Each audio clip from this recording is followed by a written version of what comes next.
할렐루야. 오늘 말씀의 제목은 죄의 종에서 해방된 성도라는 제목입니다. 오늘 본문 11절에 보면 예수님이 우리를 위해 십자가에 못 박혀 죽으신 것은 죄의 몸이 멸하여 다시는 우리가 죄에게 종노릇하지 아니하려 함이라 라고 말씀합니다. 예수님이 우리를 위해 죽으신 목적은 우리가 죄에서 해방되도록 하기 위함이라고 그렇게 말씀하고 있습니다. 그러면 우리가 죄에서 해방된다는 것은 무슨 뜻인가라는 것에 대해서 정확하게 이해를 해야만 합니다. 이것을 잘 이해하지 못하면 다른 성경도 이해하기가 어렵습니다. 죄에서 해방됐다는 말을 이해하려면 그보다 더 먼저 이해할 것이 있습니다. 그것이 죄의 종이라는 개념입니다. 죄의 종이라는 것은 무엇을 말씀할까?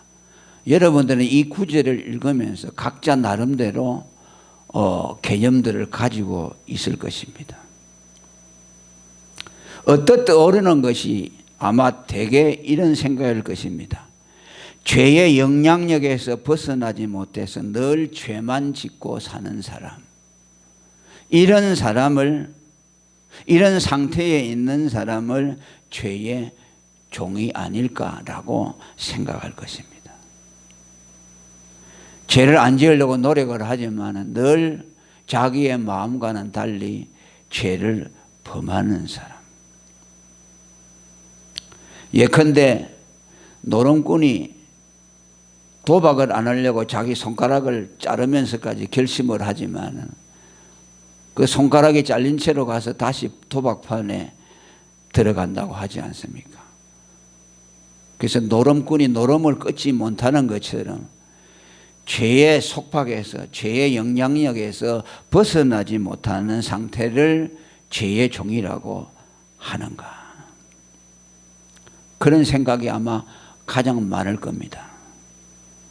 한때 언론을 떠들썩하게 했던 그 유명한 도둑 얘기를 우리는 알고 있습니다. 그가 예수를 믿고 회심한 이후에 전도사가 되었습니다. 방송국에 나와서도 간증을 하고 한국 전국 교회를 다니면서 간증 집회를 많이 했습니다. 대단한 선풍을 일으켰죠.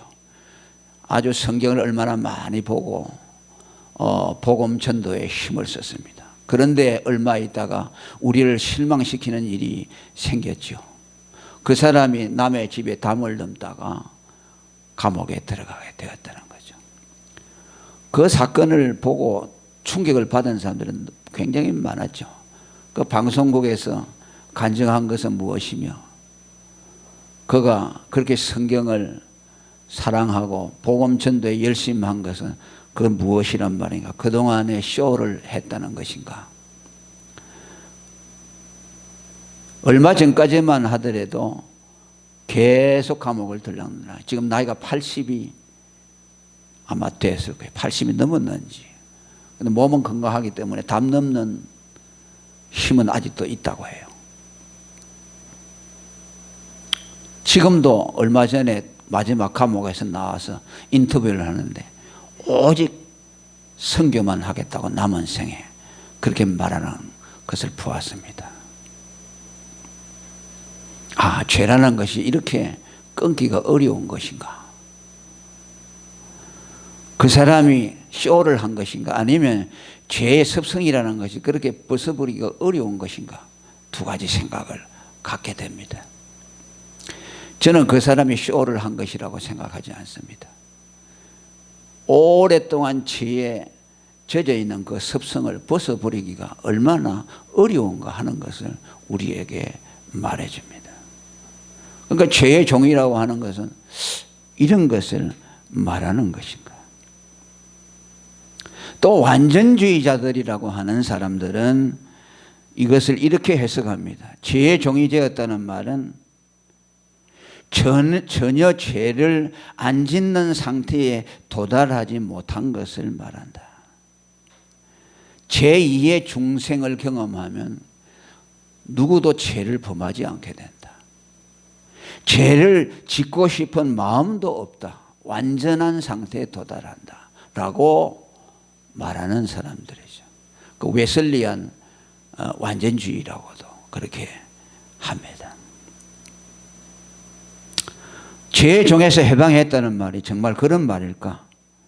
전혀 죄를 범하지 않는 완전한 상태에 들어가는 것을 죄의 종에서 해방되었다고 하는 말인가? 그러나 성경은 전도서 7장 20절에 보면 선을 행하고 죄를 범치 아니하는 의인은 세상에 아주 없다고 말합니다. 한 사람도 죄를 범하지 않는 사람은 없다고 말합니다.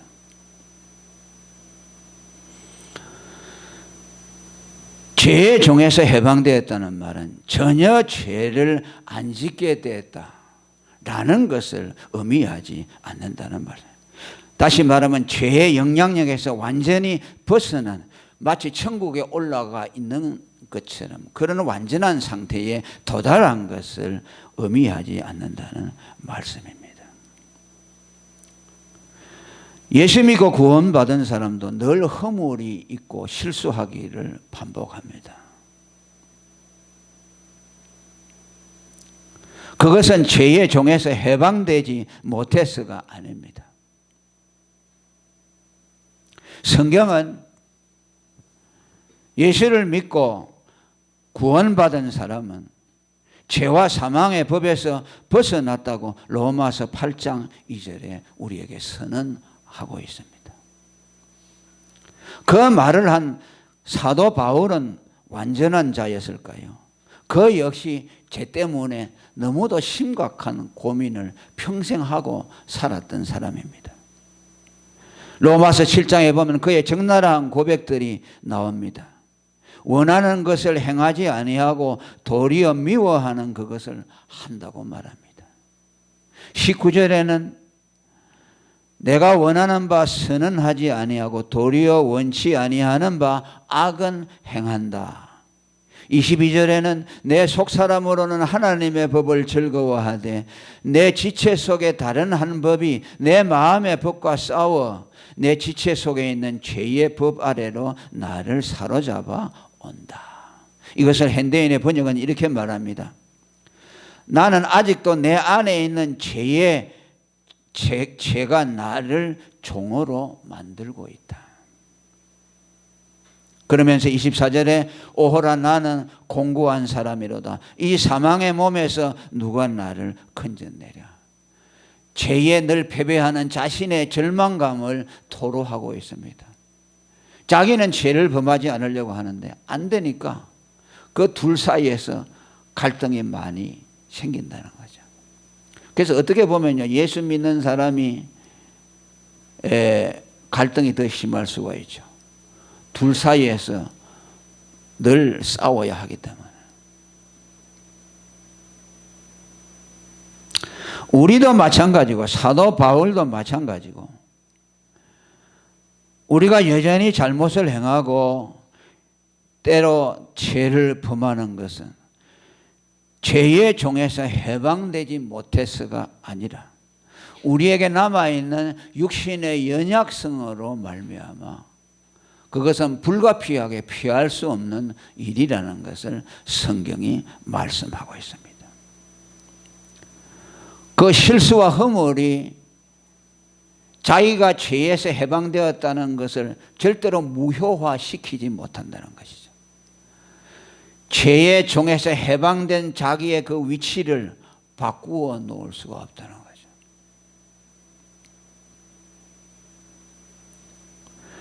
그것을 바울 사도는 고린도후서 4장 16절에서 그 사람의 후패성이라고 말합니다.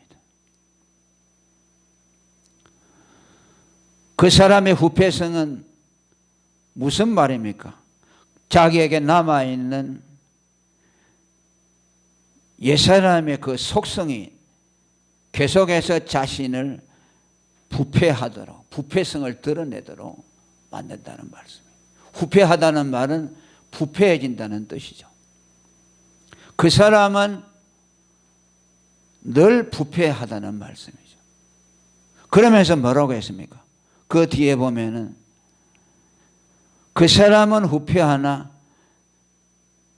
내 속사람은 날로 새로워지니 낙심하지 아니한다고 말합니다. 그 사람을 보면 날마다 부패해서 잘못하지만 또 내 안에 거듭난 속사람, 죄와 사망에서 해방된 그 사람이 나의 본질이라는 것을 알기 때문에 그것을 보면서 그 사람으로 인해서 절대로 낙심하는 일이 없다는 말씀이죠. 그것을 오랜 연단을 통해서 사도 바울은 그것을 깨달았습니다. 죄의 종에서 해방되었다는 말이 무엇을 의미하는 것을 깨달았다는 말씀이죠. 전혀 죄를 짓지 아니하는 완전한 사람으로 바뀌었다는 것도 아니고, 또 죄의 속성이 내게 남아있다고 해서 똑같은 죄를 반복한다고 해서 그것이 내가 죄에서 해방되지 못한 증거가 아니라는 것을 우리에게 고백하고 있습니다. 고린도후서 4장 7절에는 또 이렇게 말합니다. 우리가 보배를 질그릇에 가졌다고 말합니다.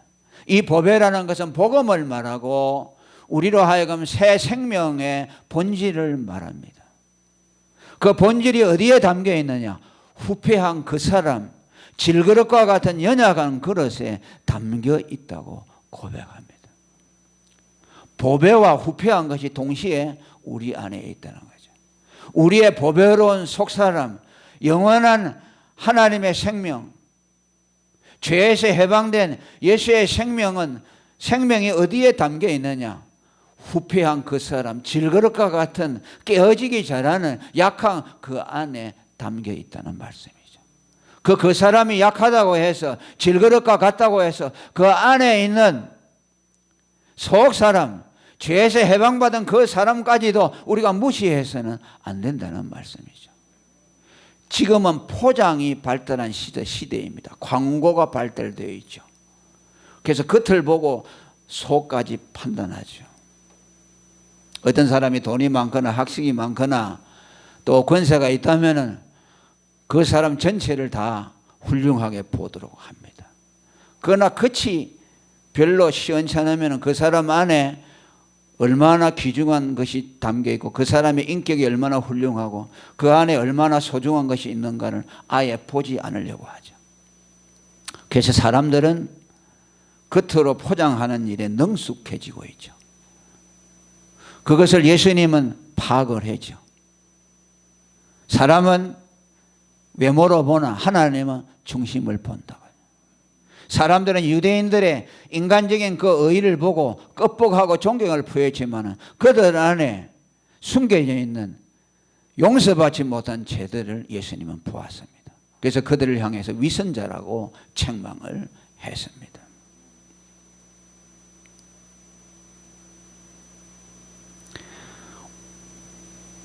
거듭난 귀한 생명이 질그릇과 같고 후피한 그 사람에게 쌓여 있다고 해서 그것 때문에 우리 안에 있는 소중한 생명까지 무시하지 마시기를 바랍니다. 여러분들의 실수와 허물을 보고 여러분 안에 있는 예수님, 다시는 죄의 종이 아닌 하나님의 아들의 생명, 하나님 아들의 지위가 여러분에 있는데 그것까지도 송두리째 무시해버리는 그런 실수를 여러분이 범하지 마시기를 바랍니다. 그 사람은 그 사람이고 내 안에 있는 속사람 하나님 아들의 생명, 그 생명은 전혀 다른 좋아할 수 없는 그 모든 실체를 볼 수 있기를 바랍니다.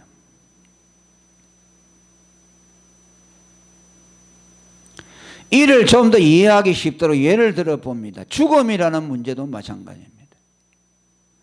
예수를 믿는 사람은 사망이 없다고 선언하고 있죠. 요한복음 5장 25절에 예수 믿는 사람은 사망에서 생명으로 옮겼다고 말했고, 요한복음 11장 26절에는 살아서 나를 믿는 자는 영원히 죽지 아니한다고 했습니다. 로마서 8장 2절에는 우리가 죄와 사망의 법에서 해방됐다고 말씀합니다. 그런데 죽음은 우리에게 현실적인 문제죠. 분명히 성경은 우리에게 죽음이 없다고 말하는데 우리는 죽습니다. 그럼 그렇다고 해서 우리에게 죽음이 떠나간 것이 아니라고 말할 수 있습니까? 우리에게 영생이 없다고 말할 수가 있겠습니까? 우리가 육신의 죽음을 죽는다고 우리가 사망에서 해방되지 못했다고 말할 수가 있겠습니까?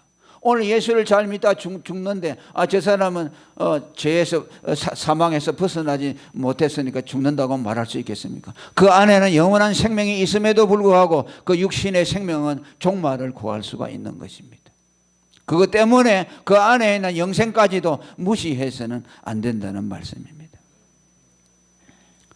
신천지를 비롯해서 영생교, 박태선의 전도관 이런 사람들은 영생을 말했습니다. 육체의 영생이 있다고 말했습니다. 자신들은 죽지 않는다고 했습니다.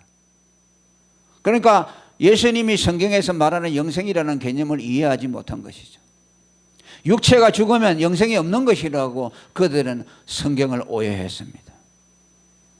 그러나 여러분, 박태선 씨는 73세의 노환으로 죽었습니다. 그러니까 그 전도관의 교인들은 대충격을 받았습니다. 왜? 죽음이 없다고 말한 그분이 죽었으니까. 지금도 그 신앙촌이라고 있죠. 부산에 가면 기장 쪽에도 그 신앙촌을 형성하고 삽니다. 그 사람들이 거기서 옷도 만들어내고 거기서 나오는 제품들이 상당히 좋다고 그래요. 지금 시중에도 가면은 그 시온 나온 물품들이 많이 있어요. 굉장히 질이 좋다고 그래요. 그 박태선 씨는요, 동대문에 있는 그 장로교회 출신인데 대단했어요. 바로 소경을 바로 눈을 띄워주고요. 안전병을 바로 일으키고 이적들을 굉장히 행했죠. 그러니까 사람들이 많이 따랐죠. 근데 자기를 감람나무라고 말하고 자기는 죽지 않는다고 말했죠.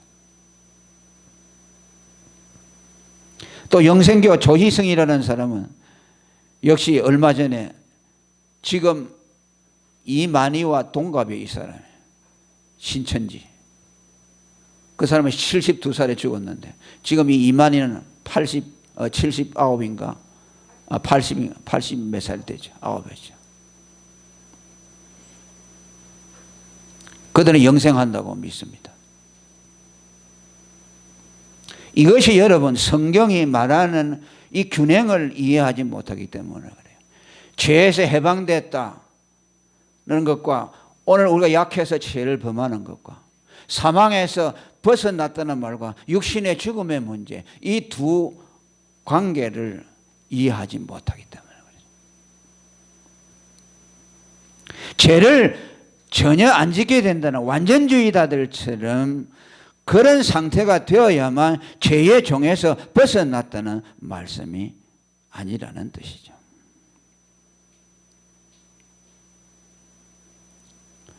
또 한 가지 또 예를 들어서 이 말씀을 좀 설명하려고 합니다.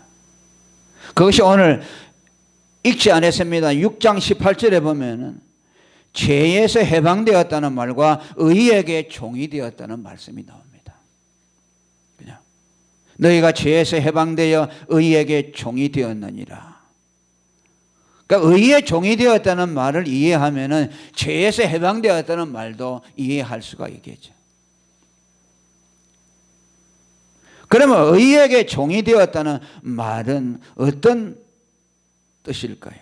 이 원리가 같습니다. 의의 종이 되는 것과 죄에서 해방된다는 것의 원리가 같다는 말씀이죠. 그러니까 이 두 구절을 서로 함께 묶어놓고 우리에게 대비시켜서 설명해 주고 있습니다. 의의 종이 되었다는 말은 오직 의만 행하고 죄는 전혀 짓지 않는다는 그런 상태를 말하는 것이 아니라는 뜻이죠. 이 말씀은 한마디로 의의 법에 묶여 있다는 뜻입니다. 할렐루야. 그를 죄인으로 정죄할 법이 없다는 뜻으로서 의의 종이라는 말을 썼습니다.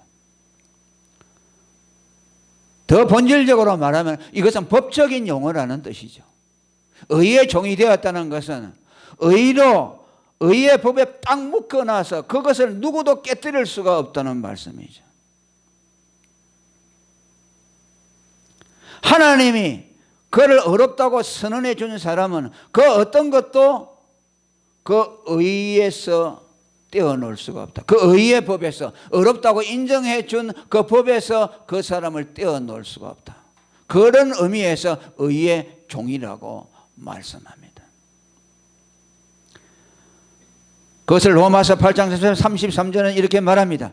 누가 능히 하나님의 택하신 자들을 송사하리요. 어렵다 하신 이는 하나님이시니 누가 정죄하리요. 죽으실 뿐 아니라 다시 살아나신 이는 그리스도 예수시니. 할렐루야. 하나님이 어렵다고 송사해졌기 때문에 그 어떤 것도 그를 의의 법에 묶여있는 그를 그에서 떼어놓을 수가 없다. 하나님이 선언하셨기 때문에 그 어떤 것도 정죄할 수 없다. 마찬가지로 죄의 종에서 해방되었다는 말도 죄를 전혀 안 짓게 되었다는 뜻이 아니라 내게는 죄가 여전히 범해지고 있고 실수와 허물이 있음에도 불구하고 그리스도를 믿는 믿음을 보시고 하나님이 법적으로 어렵다고 인정해 주셨다는 말씀입니다. 죄인의 위치에서 우리를 완전히 옮겨 주셔서 이제 누구도 그를 죄인이라고 정죄할 수 없다는 의미에서 죄의 종이 아니라는 말씀입니다. 의인이 된 것도 의의 종이 된 것도 믿음으로 말미암아 하나님이 선언해 주심으로 되고 죄에게서 해방되는 것도 그가 그리스도를 믿음으로 하나님이 법적으로 선언해 주심으로 되었다는 말씀입니다. 생명의 성령의 법 안에 들어가니 죄와 사망의 법이 그를 다시 묶어 놓을 수가 없다는 뜻이죠. 생명의 성령의 법이 죄와 사망의 법에서 너희를 해방했다는 로마서 8장 2절의 선언 그대로입니다.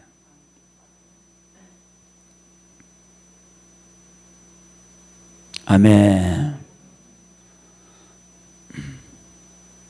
그리고 성경은 계속해서 이 말씀을 우리에게 설명하기 위해서 또 20절을 우리에게 설명해 줍니다. 그것을 가지고 와서 이 말씀을 이해시키려고 노력합니다. 20절 다 같이 읽어봅니다. 너희가 죄의 종이 되었을 때에는 의에 대하여 자유하였느니라. 할렐루야. 여기서는 죄의 종과 의에 대한 의의 자유함을 말씀합니다.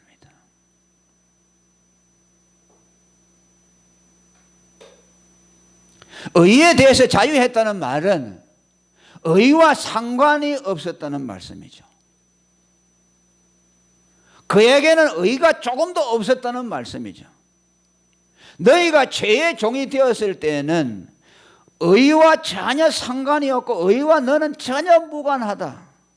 의라는 것은 너에게 도무지 붙일 수 없는 말이다. 그것을 의에 대해서 자유했다는 것으로 표현하고 있습니다. 자, 그러면 우리가 한번 자세히 또 설명해 봅시다. 죄의 종이 되었을 때는 그러면 우리는 죄만 짓습니까? 어떤 사람이 죄만 많이 짓는다고 생각합시다. 그러면 그 사람이 죄만 지을까요? 착한 일도 하죠. 여러분 도둑질 하는 사람들도 인정이 있는 사람들이 있어요. 여러분 세계대전 때 히틀러 수하에 있는 사람 그 아주 악한 사람이 그 수많은 사람들 죽이고 자기 집에 가서는 자식들을 그렇게 끔찍하게 사랑하고 갈 때는 맛있는 것을 사가지고 가서 자식들을 먹이고 가정에서는 아주 정말 착한 남편이요. 정말 착한 아버지. 모순이죠. 악인이라고 해서 나쁜 일만 하는 것이 아니죠. 불쌍한 사람 보면 동정도 해주고, 도둑놈들이요, 도둑질 해가지고 다른 사람 불쌍한 사람이 있으면 도와주는 사람도 있어요. 그런데 뭐라고 했어요? 죄의 종이었을 때는 의에서 자유했다. 이게 자유했다는 말은 프리 프롬이라고 하죠. 그거와 상관이 없다는 뜻이죠. 전혀 거기에 대해서는 아무것도 없다는 뜻이죠.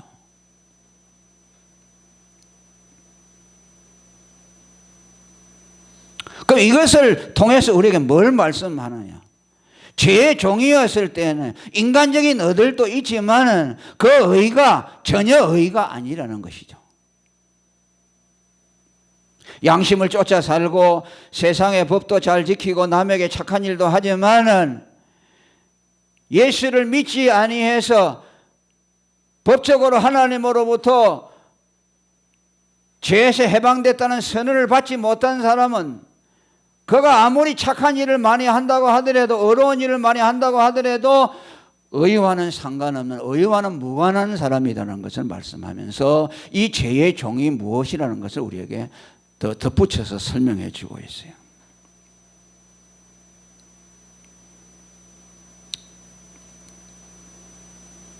자, 이것은 지금 누구를 염두에 두고 있을까요? 바로 바울 자신을 지금 염두에 두고 있어요. 자기 자신을 염두에 두고 내가 죄의 종이 되었을 때는 의와 무관한 사람이었다. 바울이 예수를 믿기 전에는 그가 하나님으로부터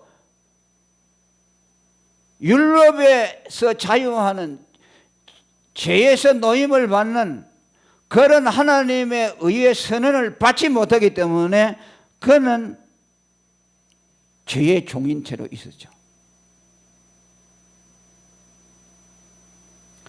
빌립보서 3장 6절에 또 나와 있고, 또 로마서 9장 3절에도 보면은 바울 사도는 율법으로는 흠이 없었던 사람이라고 말씀합니다. 바리새인 중에 바리새인이라는 말은 율법에 아주 철저해서 율법을 하나도 어기는 일이 없었다는 사람이야. 그는 어려운 삶을 살았다는 말씀이죠. 그는 예수가 없어서 죄의 종의 위치에 있었으면서도 율법으로는 전혀 흠이 없었다는 말씀이죠. 그런데 하나님은 죄의 종에서 해방되는 그 일이 없이는, 그가 아무리 착한 일을 많이 하고 율법을 철저하게 지킨다고 하더라도 그의 삶은 의와는 상관이 없는 사람이다. 그의 의는 하나님 앞에 인정을 받지 못한다는 것을 염두에 두고 하는 말씀입니다.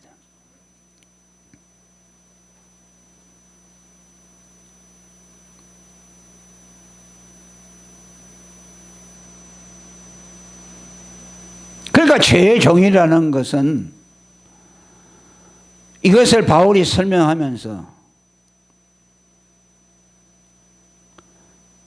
인간의 의와는 상관이 없다는 말씀이죠. 인간적으로 얼마나 그가 착하냐 선하냐, 거기에 따라서 죄의 종이냐 아니냐가 결정될 수 없다는 말씀이죠. 바울은 율법으로 조금도 흠이 없을 정도로 완벽한 삶을 살았음에도 불구하고 그가 그 착함과 의로움이 그가 죄의 종이냐 아니냐를 결정짓지 못했다는 말씀입니다. 그가 죄의 종이냐 아니냐 하는 결정짓는 유일한 길은 그가 예수 그리스도를 믿음으로 하나님 앞에 믿음으로 의롭다함을 받았느냐 받지 못하느냐, 거기에 의해서 결정되었다는 것을 말씀하고 있어요.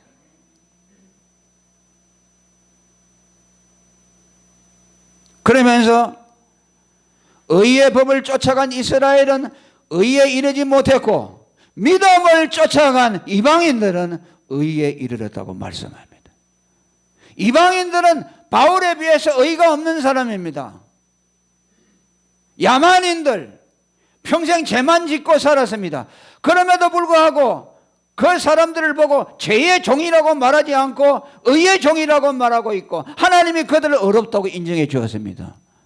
그것은 어디에다 기준을 두느냐? 그들이 얼마나 악하고 선하게 살았느냐의 기준에 의해서가 아니라 그들이 예수 그리스도를 믿었느냐에 의해서 하나님이 그들을 그렇게 판단해 주셨다는 말씀이에요.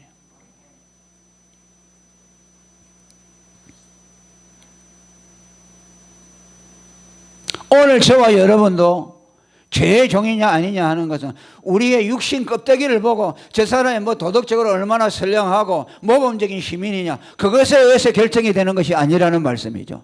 예수 그리스도를 믿는 믿음이 있느냐에 의해서 결정된다는 말씀입니다.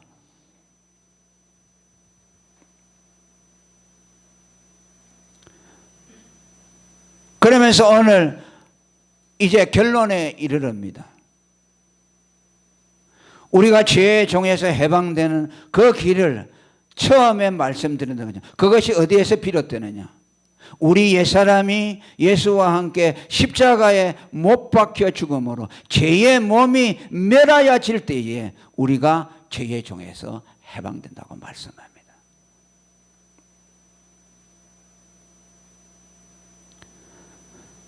다시 말하면 우리의 옛사람이 예수 그리스도를 믿음으로 예수님의 십자가의 죽음에 참여함으로 예수님의 죽음과 내 죽음이 연합됨으로 지난 시간에 말한 대로 세례를 받음으로 가치없는 나의 죽음이 예수님의 죽음이 덧입혀짐으로써 내 죽음이 하나님 앞에 참된 죄삭이 되는 것을 통해서 하나님으로부터 너에게서 내가 율법의 요구를 받아냈다. 죄삭을 받아냈다. 이제 너는 죄인이 아니라고 선언해 주시는 그 선언에 의해서 우리는 죄의 종에서 벗어나게 된다는 말씀이죠.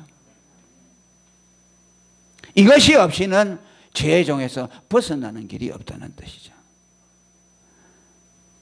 따라서 죄의 종에서 해방된다는 말은 다른 표현을 한다면 죄인을 만드는 율법에서 해방되는 것을 말씀합니다. 가장 중요한 것이 율법이죠. 죄보다 먼저 있는 것이 율법입니다. 죽음보다 먼저 있는 것이 율법입니다. 예수님이 이 세상에 오셔서 하신 일은 율법을 이루는 일입니다. 그가 십자가에서 죽으신 것은 율법을 성취하기 위해서입니다. 율법이 성취된 사람에게라야만 죄인이라는 딱지가 떨어지게 되어 있습니다. 예수님의 죽음을 나의 죽음으로 받아들여서 그 죽음을 하나님 앞에 나의 죄값으로 내어놓을 때에 죄의 싹은 사망이라는 로마서 6장 23절 끊임없이 율법이 죄값을 내어놓아라. 너는 죄인이니까 죄값을 내어놓으라고 할 때 우리는 내어놓지 못하고 우리의 썩어질 육체로는 죽음이 되지 못하기에 예수님의 죽음을 나의 죽음과 연합시켰어. 나의 죽음으로 받아들여서 그것을 하나님께 내어놓을 때에 나는 죄삭을 지불한 것이 되어서 하나님이 너가 율법을 이루었다. 너는 이제 완전한 자라고 선언해 주시는 거죠. 그렇게 될 때 우리는 의인이 되고 죄가 없는 자가 되어서 하나님 앞에서 죄에서 완전히 벗어난 자로 인정을 받게 되는 것입니다.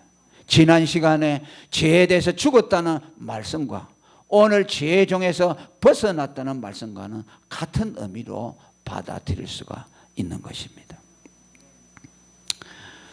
이 로마서는 매우 어렵습니다. 그래서 설교하기도 매우 어려워요. 어렵고 그래서 이 설교는 성경을 모르는 사람은 이해하기가 어렵고 조금이라도 한눈을 팔게 되면은 이해하기가 어려워요. 그런데 우리 성도님들은 이 말씀들을 다 이해를 하는 것 같아요. 하도 제가 이렇게 복음에 대해서 말씀을 많이 했기 때문에. 그래서 오늘 죄의 종이라는 것이 무엇이고 죄의 종에서 해방되는 것이 무엇인가.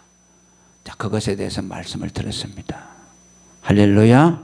죄의 종이라는 것은 다시 말하면 죄를 벗어날 수 없는 그 상태를 말하는 것이 아니다.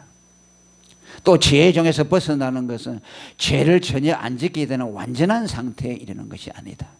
이것은 예수님의 죽음을 나의 죽음으로 받아들여서 하나님 앞에서 율법으로 완전하다고 인정을 받을 때에 우리는 죄와 죄의 종의 지위에서 벗어나게 되고 그래서 그 다음에는 바로 하나님의 아들로 입적이 되었어. 하나님으로부터 모든 유업을 상속받게 되는 겁니다. 그래서 갈라디아서 4장을 보면 예수님이 우리를 위해서 율법 아래 태어나시고, 그죠? 율법에서 속량하시는 것을 통해서 우리로 하여금 율법의 저주에서 해방시켜서 하나님의 아들의 명분을 얻게 했다. 그것을 갈라디아서는 이스마엘과 이삭을 통해서 우리에게 설명해 주었어요.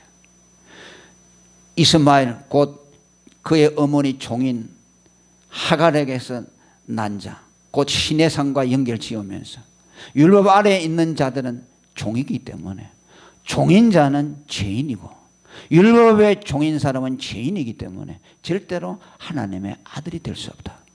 그래서 하나님이 우리를 당신의 아들로 만들기 위해서 율법에서 해방시켜줘야 돼요. 율법 아래에 있으면 죄인이 되는 거예요. 그런데 예수님이 우리를 대신해서 율법을 다 완성해서 율법 아래에서 우리를 끄집어내 주었어요.